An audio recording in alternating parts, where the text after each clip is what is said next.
Je donne tout de suite la parole à Philippe Lambrecht. Philippe Lambrecht est tout d'abord un juriste d'entreprise, professeur à l'UCL, où il enseigne le droit financier. C'est un ancien de la FSMA, puisque je me suis assis à moitié dans son fauteuil, puisque quand il nous a quittés, j'ai pris une partie de ses compétences. Maintenant, il est secrétaire général à la FEB, en charge d'une série de choses en plus. Je vais peut-être faire vite pour... Parce qu'il a beaucoup de choses, dont notamment il siège également au conseil de Women in Board. Je trouve ça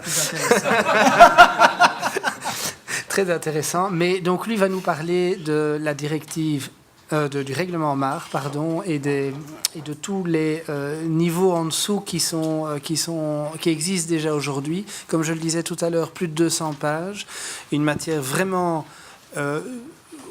importante à digérer et qui organise tout à fait l'abus de marché ou la recherche d'abus de marché, les dispositions en cette matière, les dispositions en matière d'information privilégiée. Et donc, je lui laisse la parole immédiatement. On fera une pause café après son exposé. Voilà.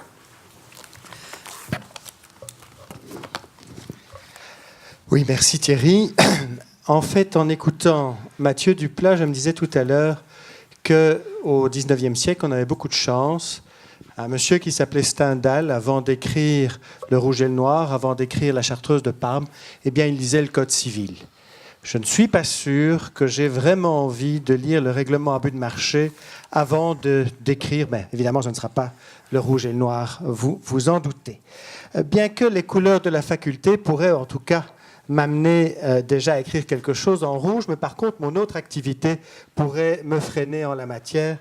Et donc, je vais essayer de m'en tenir à mon sujet. Et pour ce faire, j'essaierai de ne pas dépasser une demi-heure. Pour ce faire, je vais vous brosser rapidement une introduction pour essayer d'expliciter les 200 pages dont parlait il y a un instant Thierry.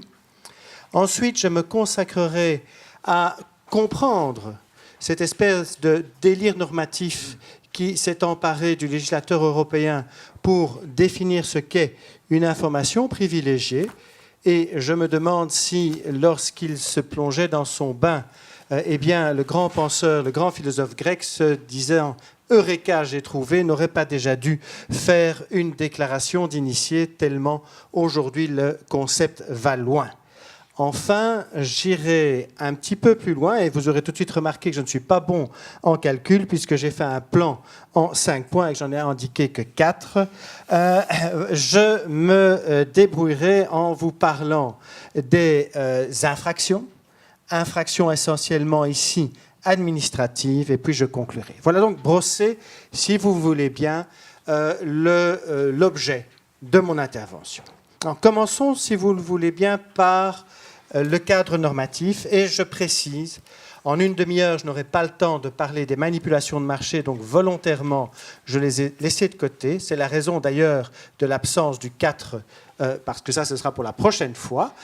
Mais je vais vous parler essentiellement de tout ce qui touche aux informations d'initiés, aux délits d'initiés, à la déclaration d'initiés, etc., etc. Je vais essayer d'expliquer la complémentarité entre le règlement et la directive, et puis j'essaierai de brosser, mais également très rapidement, la situation belge. Voilà, donc en guise d'introduction, tout d'abord le cadre normatif. J'ai essayé de faire un slide pour résumer la situation. Alors, l'Europe, vous avez 3 niveaux, et en fait, vous pourriez déjà dire qu'en Belgique, vous avez également, quelque part, 3 niveaux. Commençons par le niveau européen.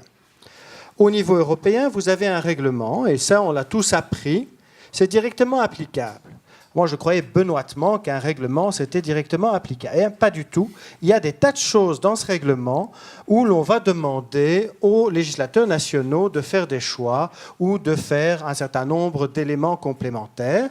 Et donc, vous voyez que même le droit européen, c'est varié. On trouve des tas de concepts de plus en plus intéressants. Et donc, dans ce règlement abus de marché, vous avez l'essentiel de ce qui est aujourd'hui, pour la partie des sanctions administratives applicables en matière de législation sur les abus de marché. Mais vous avez également une directive, et cette directive, et c'est également un paradoxe de l'histoire, elle va rendre obligatoire pour les infractions graves et intentionnelles une sanction pénale, alors qu'en 2003, on avait fait exactement l'inverse. C'est-à-dire qu'en 2003, on avait mis en place un régime de sanctions administratives, et on s'était dit, bon, ça ne marche quand même pas au niveau pénal, donc on ne va pas se fatiguer. Aujourd'hui, on a fait l'inverse. Et d'ailleurs, je ne suis pas d'accord, parce que s'il y a bien des sanctions qui ont été prises en matière d'abus de marché, en matière de droits financiers, c'était dans ces matières au niveau justement administratif. C'est beaucoup plus compliqué encore au niveau pénal. Donc, ça, c'est le règlement, la directive. Alors, je ne cède pas à l'anglophilie ambiante. Nous sommes dans une période de Brexit, et donc j'ai décidé de rebaptiser MAR en RAM, règlement abus de marché. Le règlement abus de marché, j'en ai marre de ces Anglais, voilà, c'est tout simple, vous aurez compris. Et par ailleurs, la directive est devenue la directive DAM, directive abus de marché, parlons français, ça n'est pas désagréable. Au niveau 2, vous avez 13 directives et règlements délégués. Pour ceux qui ont des insomnies, je vous ai glissé la liste de ces magnifiques directives et règlements délégués dans le dossier qui vous a été remis. Franchement, il y a de quoi attraper des cauchemars. Et puis au niveau 3, vous avez les lignes directrices d'ESMA. Donc ça, on a bien compris qu'on avait quitté un monde de simplicité et qu'on était rentré dans un monde, je dirais, de prescription. En ce qui concerne la Belgique, eh bien, je dois reconnaître que le législateur belge, certainement aidé par la FSMA, a bien en tout cas bien pris les éléments nécessaires à l'entrée en vigueur du règlement. Il reste un petit effort à faire pour la directive, et nous avons essentiellement l'adaptation de la loi du 2 août 2002, telle que modifiée par la loi du 27 juin 2016, et un arrêté royal du 25 avril 2016, ainsi que des circulaires de la FSMA. Et je rends ici hommage à la FSMA, franchement. Consulter leur site, c'est véritablement extrêmement pratique, facile d'accès. Alors, ce n'est pas nécessairement de leur faute si ce qu'ils doivent y mettre est assez indigeste, mais par contre, le site est bien fait et vous pouvez aller le regarder en toute sécurité. Alors, quelques considérations, si vous me le permettez, sur la complémentarité entre le règlement et la directive. J'ai déjà expliqué qu'en 2003, on s'était borné à une harmonisation administrative. Aujourd'hui, en 2014, on a mis en place un double système. D'un côté, un régime administratif, règlement abus de marché, de l'autre, un régime pénal pour les infractions graves et intentionnelles. Donc, c'est intéressant. En 2003, on avait voulu évacuer la question de l'intention. Et en 2014, on l'a fait revenir par la grande porte, mais uniquement dans le cadre de cette harmonisation qui est possible, puisque, nous le savons, la communauté européenne, l'Union européenne est compétente pour prendre des mesures en matière pénale dans des matières harmonisées. Et cette harmonisation, elle va augmenter grâce au règlement, mais elle ne devient pas totale, puisque nous allons continuer à avoir des discordances au niveau des sanctions pénales, ça c'est évident, mais même également au niveau de l'application directe du règlement, puisqu'il y a toute une série de mesures qui doivent venir en complément du règlement. Et donc vous allez malgré tout devoir continuer à veiller état par état, à aller vérifier quel est l'état de la situation en matière de sanctions administratives ou pénales. Il n'y a pas à dire, l'Europe reste complexe et difficile à réaliser. Alors, en ce qui concerne la Belgique, nous avons rendu conforme notre régime administratif avec le règlement abus de marché et par contre, nous n'avons pas encore adapté notre régime pénal antérieur, mais je ne pense pas que ce sera un travail gigantesque. Il y avait déjà pas mal de choses en la matière. Alors, si vous me permettez une dernière synthèse, d'un côté, le régime administratif, de l'autre, le régime pénal. Sur le régime administratif, c'est simple, vous allez, pour trouver la définition de l'information privilégiée et les infractions, vous consultez le règlement sur les abus de marché. L'autorité compétente, ça c'est l'article 25 de la loi du 2 août 2002, tel que modifié également par la loi récente, mais c'était déjà l'autorité compétente antérieurement, c'est la FSMA. Les pouvoirs de la FSMA sont les articles 25 et 33 à 35 quinquies, mais ils ont été fortement adaptés pour respecter le règlement sur les abus de marché. Et les sanctions administratives figurent aux articles 36 et 38 de la loi du 2 août 2002. Pour le régime pénal, eh bien, c'est le régime pénal existant et vous trouvez sur mon slide essentiellement les dispositions légales pertinentes. Je ne vais pas passer plus de temps là-dessus. Venons-en au champ d'application du régime administratif et je distinguerai d'une part l'aspect rationné matériel, de l'autre l'aspect rationné loci. Rationné matériel, c'est assez simple. Toute transaction, tout ordre, tout comportement généralement quelconque, peu importe qu'il ait eu lieu ou non sur une plateforme de négociation, mais qui concerne des instruments financiers admis ou faisant l'objet d'une demande d'admission à la négociation, peut entrer en compte pour rentrer dans le champ d'application de la directive. Et je reprends ici les différents types de marchés dont il est question. Il s'agit à la fois des marchés réglementés, ça nous connaissons bien, c'est le marché boursier traditionnel, mais c'est également un système multilatéral de négociation comme Alternext, le marché libre, les ventes publiques, la Trading Facility, EasyNet, ou encore un système organisé de négociation, les ETF, ainsi également que certains instruments dont le cours dépend de types d'instruments qui sont déjà notés. Donc vous voyez qu'au niveau même des transactions et des instruments financiers concernés, ça devient extrêmement large. En 1989, si je ne m'abuse, lorsqu'on a pour la première fois introduit le délit d'initié en Belgique, c'était purement et simplement applicable aux instruments qui étaient cotés au premier marché de la Bourse de Bruxelles.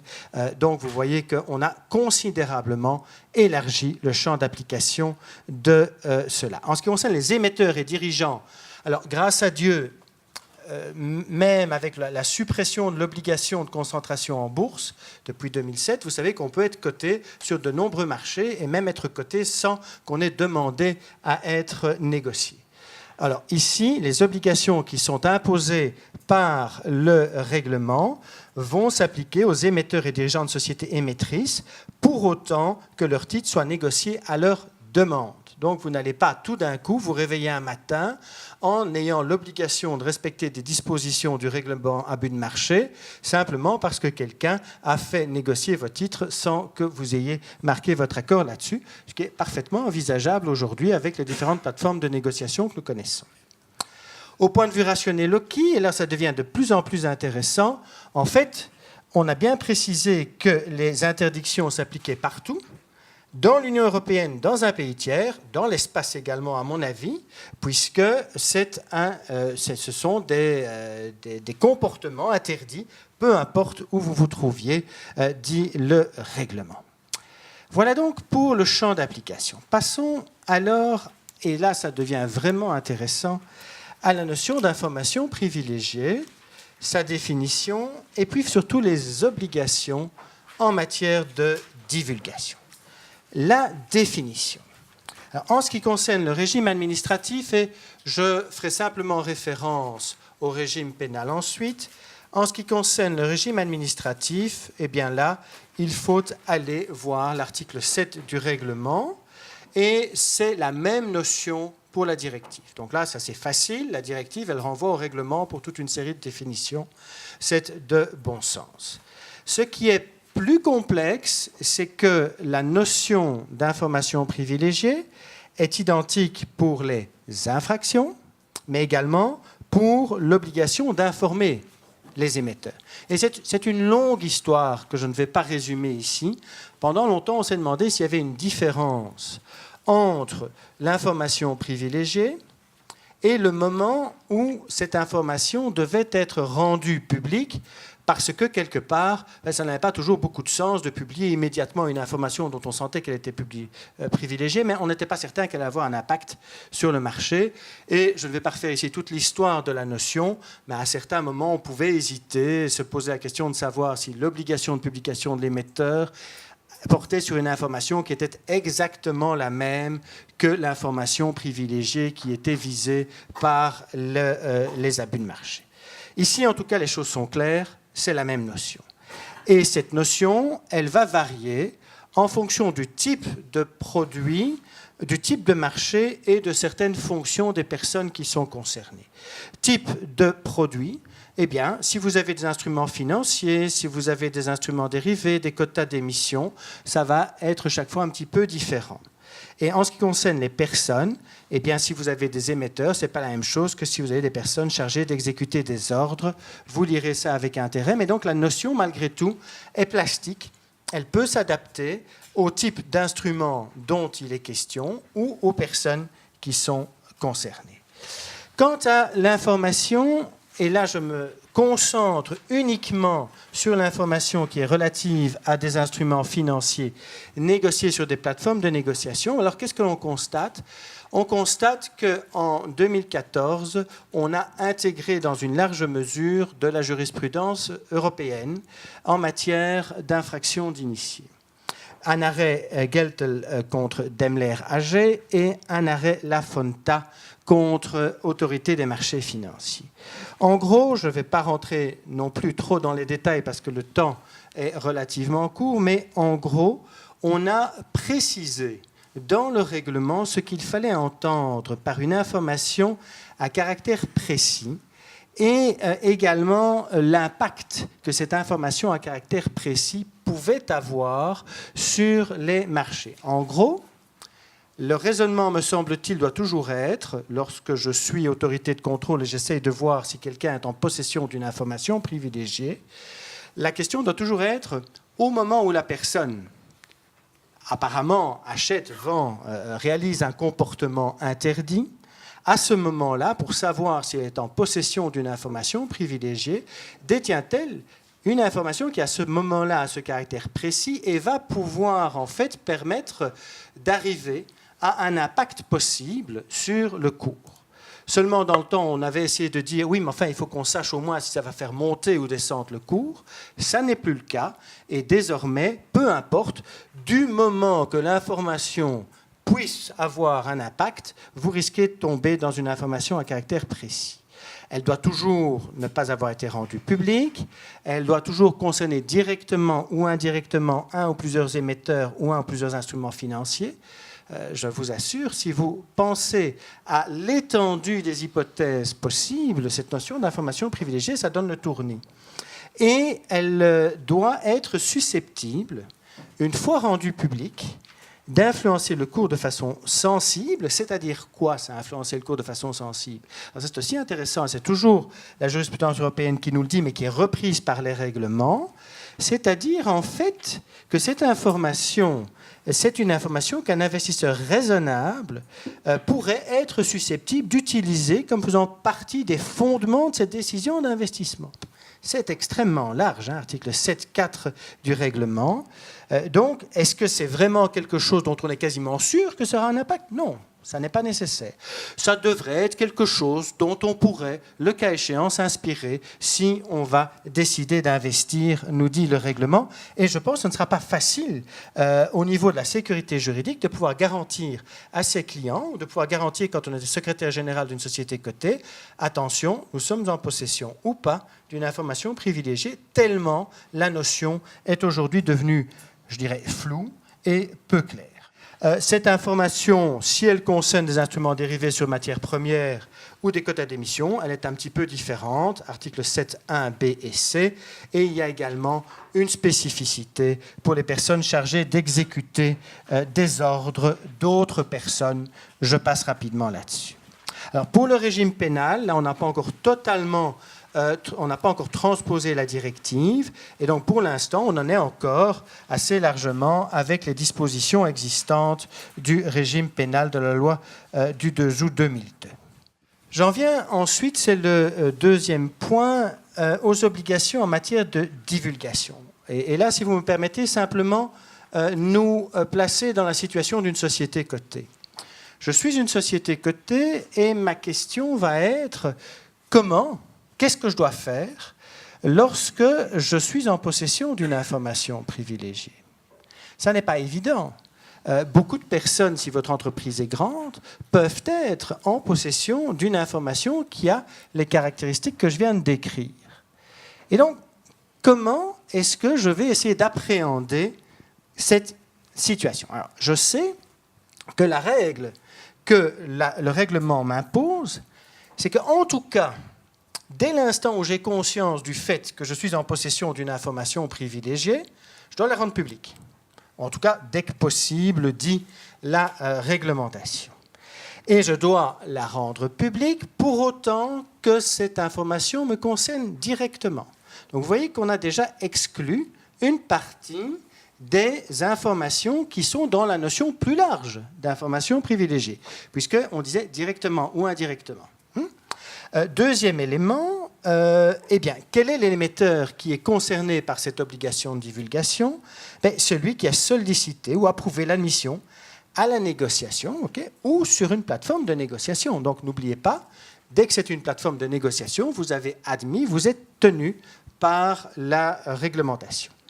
Au niveau du contenu, de la qualité de ce que vous allez rendre public en tant qu'information qui doit être rendue publique, eh bien là, je vous renvoie à l'article 17, mais n'oubliez pas que c'est une information réglementée et que donc cette information que vous allez rendre publique doit être fidèle, précise, sincère et permettre au public d'apprécier l'influence de l'information sur la situation, l'activité et les résultats de l'émetteur. Donc ça, c'est un point à ne pas perdre de vue. Alors concrètement, et je m'adresse ici aux personnes qui doivent gérer ces questions en interne dans les sociétés. Concrètement, il y a, et la plupart des sociétés ont mis ça en place, évidemment, il y a une nécessité de mettre en place des procédures internes pour être certain de ne pas louper des informations privilégiées qui peuvent se balader dans l'organisation. Il faut également se méfier de toute une série d'opérations qui peuvent entraîner l'obligation de publier. Vous devez faire un avertissement sur résultat. Vous avez votre processus d'élaboration des comptes. Chaque fois, il faut réfléchir. Est-ce que je ne suis pas en possession d'une information privilégiée? Est-ce que je ne dois pas faire une publication? Vous avez le problème des OPA. On pourrait en parler plus longtemps. Le règlement y consacre quelques lignes. Vous avez la question des dividendes, des demandes, par exemple, le dépôt d'une demande de continuité pour une entreprise. Enfin, tout ça, ce sont des hypothèses dans lesquelles on peut être confronté à une obligation de publier une information. Et si on doit le faire alors, eh bien, on doit le rendre public d'une façon qui permet un accès rapide et complet et une évaluation correcte et rapide. En gros, c'est la FSMA qui va se charger de rendre ça public une fois qu'elle aura reçu le communiqué. Et vous allez également mettre sur votre site ou également publier dans la presse ou dans d'autres manières.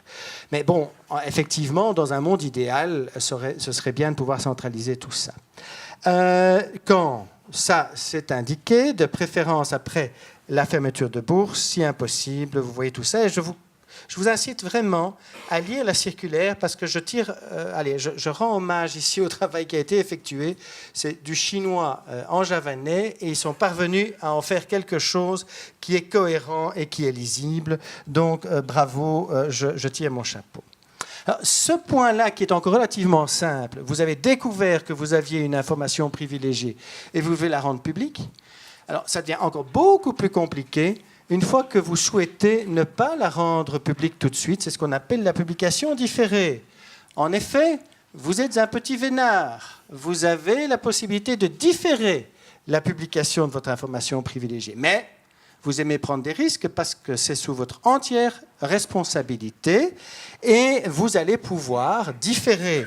Et là, je vous avoue que je n'ai jamais rien compris à ces deux conditions, parce qu'à mon avis, elles sont antagonistes et même elles s'opposent. Mais bon, vous êtes en principe en droit de différer votre publication, pour autant que l'information en question soit susceptible de porter atteinte à vos droits. Donc vous êtes un émetteur, si vous publiez tout de suite, ça porte atteinte à vos droits. Oui, mais dit-on un peu plus loin, attention, le fait que vous ne publiez pas tout de suite ne doit pas être susceptible d'induire le public en erreur.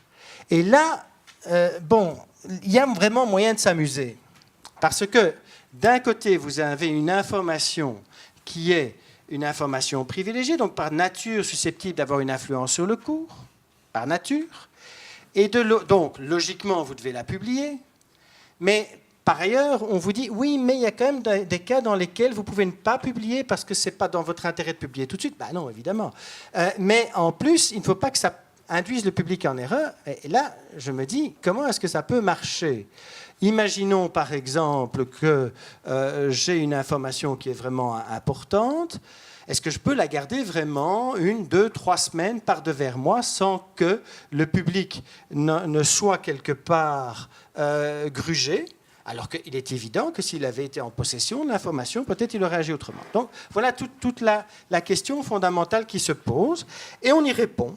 On y répond en donnant toute une catégorie d'hypothèses, des guidelines, et je dois dire que c'est vrai que c'est ça qui doit nous aider à essayer de trouver une réponse à cette curieuse complexité. On prévoit l'hypothèse des processus en étapes, et ça, on connaît bien un processus en étapes. Imaginons que je veuille lancer une OPA sur une entreprise. Je ne vais pas me réveiller le matin et faire une déclaration en disant « je vais lancer une OPA sur cette entreprise ». Je vais quand même d'abord un petit peu voir si j'ai les sous, ensuite voir si la cible m'intéresse, voir ensuite si j'ai une chance, le cas échéant, de pouvoir réaliser cette opération. Enfin bref, il y a plein d'étapes qui doivent être faites avant. Si je dois, au moment où j'ai envisagé l'hypothèse de lancer une OPA déjà publiée, un communiqué pour dire que je vais le faire, autant vous dire qu'il n'y a plus aucune opération hostile qui se fera. Et donc, on a prévu toute une série de règles pour répondre à ces questions-là. On a prévu des guidelines pour les fusions, les acquisitions, pour les achats ou ventes d'actifs, etc. Vraiment, toutes les hypothèses à peu près possibles ont été examinées. Et on peut également recourir à la circulaire de la FSMA qui prévoit, par exemple, également un certain nombre d'hypothèses. Mais vous avez, de manière plus intéressante, tout ce qui concerne les retards de publication qui ne sont pas susceptibles d'induire le public en erreur. Bien, là, on retrouve également des exemples. Par exemple, l'émetteur veut différer une opération, il ne pourra pas le faire si l'information en question est différente de celle qu'il a déjà publiée. Donc, franchement, c'est quelque chose d'extraordinairement complexe et il vous appartient en tant qu'émetteur de juger au moment où vous décidez de différer la publication si oui ou non le délai de diffusion que vous allez prendre risque d'aller à l'attente des encombres du marché. Donc c'est vraiment une question quasiment métaphysique et c'est la beauté de cette réglementation, mais ça ne va pas nous simplifier la vie au jour le jour. Si, contre toute attente et contre ce que la rationalité vous guide, vous choisissez de différer votre publication, alors vous allez devoir en assurer la confidentialité. Et attention, si à un moment donné l'information cesse d'être confidentielle, vous aurez l'obligation de publier immédiatement l'information, sauf hypothèse où vous pourrez ne pas la rendre publique, c'est dans l'hypothèse où vous avez communiqué l'information à une personne qui est elle-même couverte par le secret et la confidentialité. Je ne rentre pas trop dans les détails, c'était la même règle par le passé. Ce qui est très intéressant et qui va réveiller nos talents d'écrivain dont je parlais en début d'exposé, c'est la nécessité de formaliser la décision de différer la publication. On a toujours été très prudent de consigner par écrit un certain nombre de choses, mais ici c'est vraiment obligatoire. Et l'article 4.1 du règlement nous dit clairement qu'il va falloir consigner les dates et heures auquel l'information privilégiée est survenue au sein de l'émetteur, la décision de différer a été prise et l'émetteur aurait dû rendre l'information publique. Et également consigner l'identité des personnes physiques qui avaient la responsabilité de décider tout cela. Donc, qu'est-ce que cela veut dire ? Cela veut dire que le compliance officer, ou que ça veut dire que le secrétaire général ou la personne en charge dans une société moins importante, doit véritablement veiller, à être bien sûr qu'on a un mécanisme pour faire apparaître à tout moment le risque d'information privilégiée. 2, dès l'instant où on a pris conscience de celle-ci, veiller à ce que les personnes qui ont la compétence pour le faire décident si oui ou non on publie immédiatement. Si on décide de ne pas publier immédiatement, on doit à ce moment-là consigner tous ces éléments d'information pour être bien certain que lorsqu'on va publier cette information une semaine, 2 semaines, 3 semaines plus tard, lorsque, en fait, il n'y aura plus de raison de retarder sa diffusion, la FSMA puisse demander « Oui, mais pour quelle raison n'avez-vous pas, in illo tempore, procédé à la publication de l'information en question ?» Et au point de vue du contrôle, je comprends la logique, puisque on va pouvoir effectivement interroger l'émetteur et lui demander « Pourquoi n'avez-vous pas publié ?»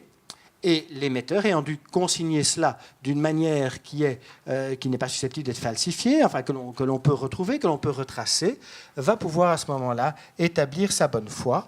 Mais c'est donc un travail important au niveau des organes de gouvernance, au niveau des organes internes des entreprises. Il y a un certain nombre de mesures préventives qui sont prévues également par la réglementation.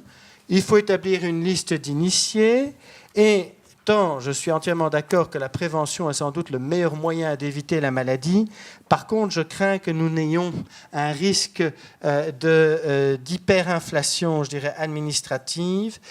Les listes d'initiés, c'est un peu les listes à l'après-vert et il faudra être très pragmatique pour s'en sortir. Il y a différents choix possibles. Vous avez l'hypothèse de tout le monde est initié, mais dans cette hypothèse-là, si tout le monde est initié, vous êtes tout le temps en possession d'une information privilégiée, donc qu'est-ce que ça veut dire ? Il y a l'hypothèse également plus logique de vérifier au cas par cas, information par information, un peu qui est informé de cela. Mais là, je vous assure, ça devient un véritable jeu de piste.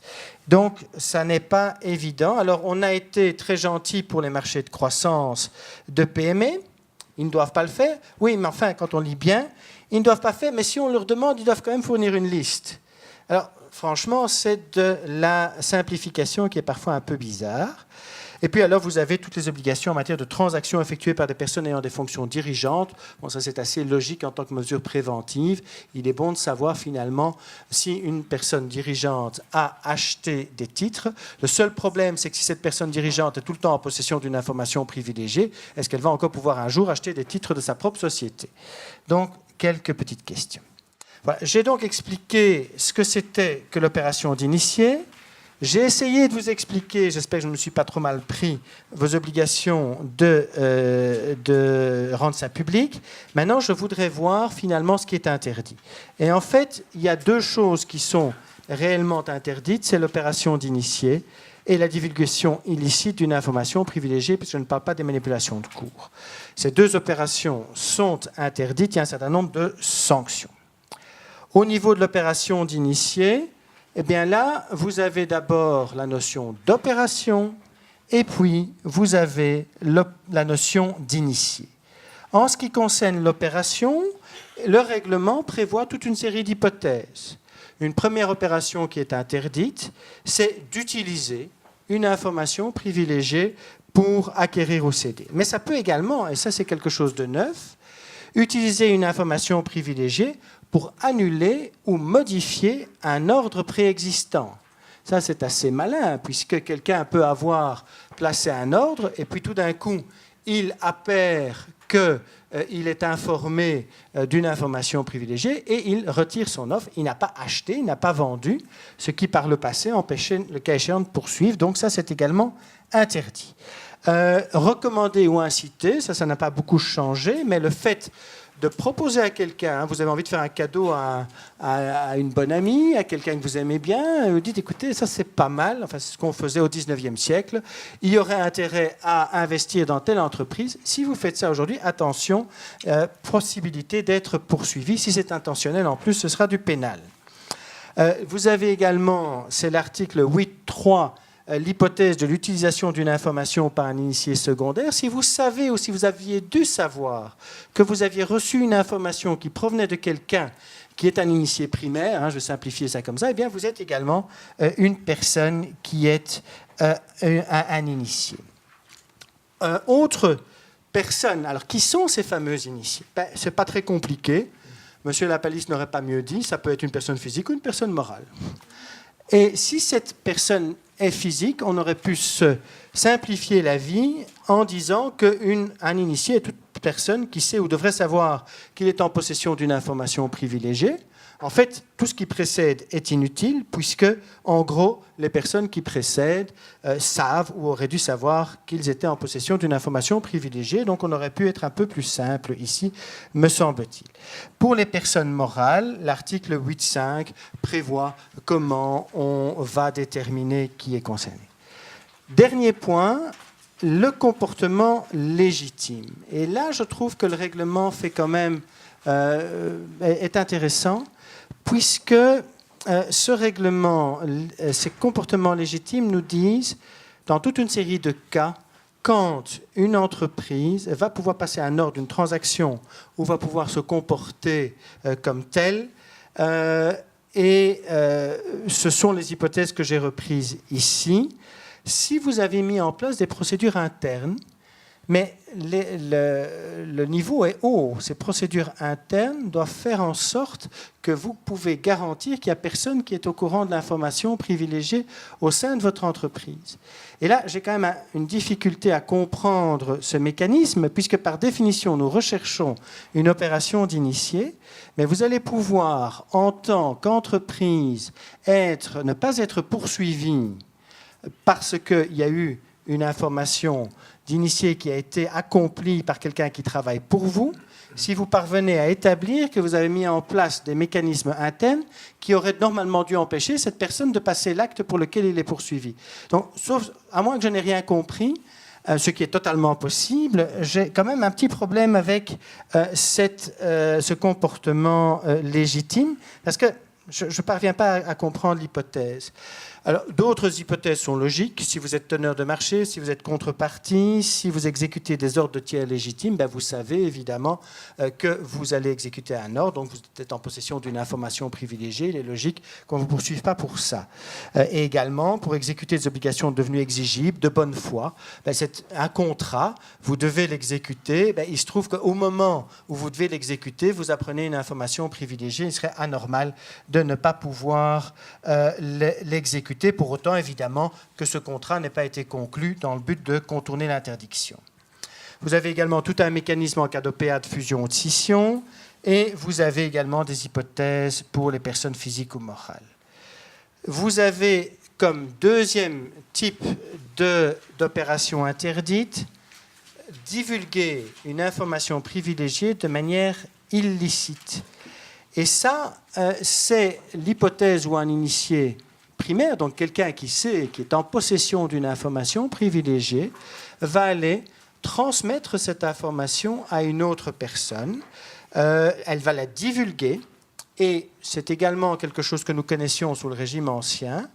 Elle va en principe commettre une infraction, sauf si la divulgation a eu lieu dans le cadre normal de l'exercice du travail, d'une procession, d'une fonction. Rappelez-vous, si elle a divulgué à ce moment-là, dans le cadre normal, il n'y a pas d'infraction, mais vous avez une obligation comme émetteur de publier immédiatement.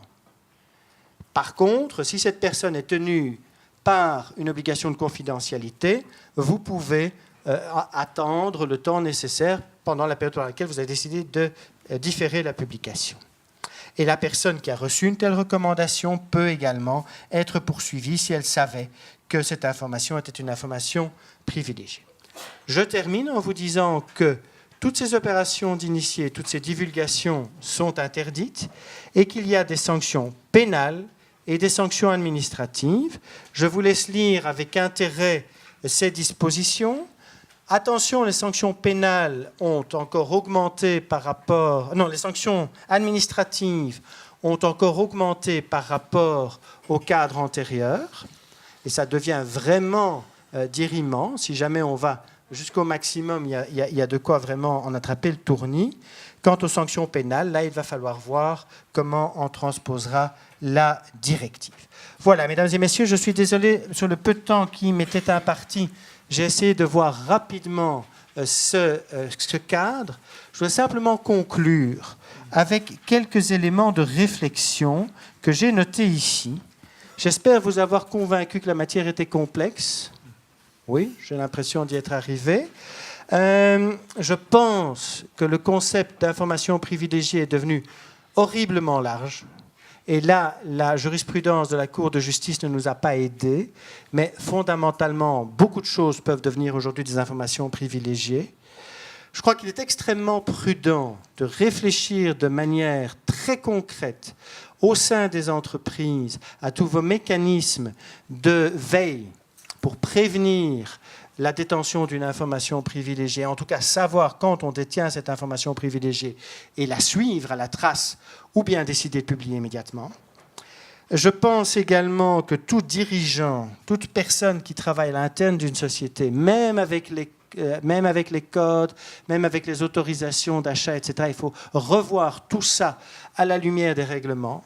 Il est, à mon avis, de plus en plus risqué d'acheter ou de vendre des titres d'une société dans laquelle on travaille, surtout quand on voit les risques. Et enfin, je pense également que même si l'Union européenne dit « think small first », ceci n'est pas de nature à ramener beaucoup d'entreprises vers la cotation. Je crains qu'on ait fait un peu un overkill ici. Et encore une fois, pour connaître le mécanisme de formation de la norme au niveau européen, je crois qu'il ne faut certainement pas tirer sur le pianiste. C'est extrêmement complexe et il y a toujours une sorte d'effet d'emballement dans la rédaction de ces textes qui conduit à ceci. C'est une question, je ne sais pas comment on pourra faire mieux la prochaine fois, mais en tout cas, je crains que ça ne soit pas facile à appliquer. Je vous remercie pour votre attention et nous avons droit à une pause bien méritée d'une vingtaine de minutes avec un café qui est servi ici devant la salle. À tout de suite pour la suite de notre colloque. Merci beaucoup. Et effectivement, je voulais peut-être un petit point par rapport à toute l'information privilégiée que Philippe Lambrecht a expliqué vraiment de manière très très détaillée et intéressante. C'est quelque chose qu'on dit souvent aux entreprises parce qu'on est souvent confronté avec des entreprises qui se demandent est-ce que j'ai une information privilégiée, est-ce que je dois la différer, etc. Il y a un moyen très simple de limiter les délits d'initiés, c'est d'informer. Et beaucoup cherchent pendant longtemps à retarder la publication d'une information et parfois quand on réfléchit, quand on regarde la réaction du cours, c'était pas forcément nécessaire. Ils se mettent en difficulté, ils créent toute une administration qui est liée à la législation qu'on a appliquée et parfois communiquer plus vite peut résoudre beaucoup de problèmes. Pas toujours, mais parfois. Bon café, à tout de suite. C'est très juste, c'est très juste.